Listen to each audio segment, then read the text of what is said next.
शिवाजी महाराजांच्या काळातले जे गड किल्ले त्यांच्या पायऱ्या अजून शाबूत आहे आणि त्या पायऱ्यांमध्ये खड्डा पडला म्हणून सिमेंटची पायरी बांधली आमच्या शासनानं. ती पायरी गेली पण ती ओरिजिनल पायरी जशीच तशी आहे, कारण ती पायरी बांधणारा कोणी आयरा गेरा नव्हता. शिवाजी महाराजांची राजधानी बांधणारे हिरोजी इंदोलकर नावाचे त्या काळातले इंजिनियर होते आणि त्यांनी स्वतःच्या खर्चानं स्वतःचं घर गहाण ठेवलं आणि तो किल्ला पूर्ण केला. राजे तिकडं दिल्लीला अडकून गेले होते दिल्लीमध्ये, इकडं त्यांनी स्वतःचे पैसे खर्च केले.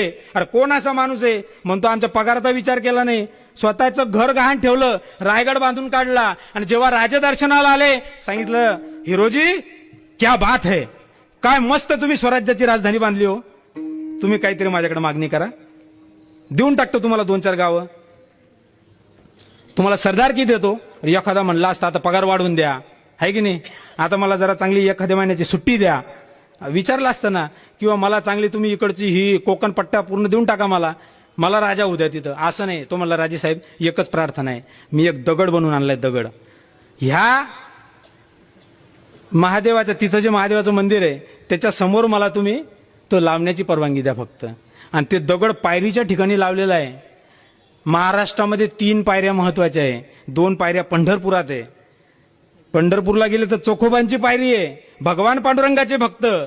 चोखोबांची पायरी झाली की नामदेव पायरी, या 2 पायऱ्या भक्तांच्या पायऱ्या आहेत.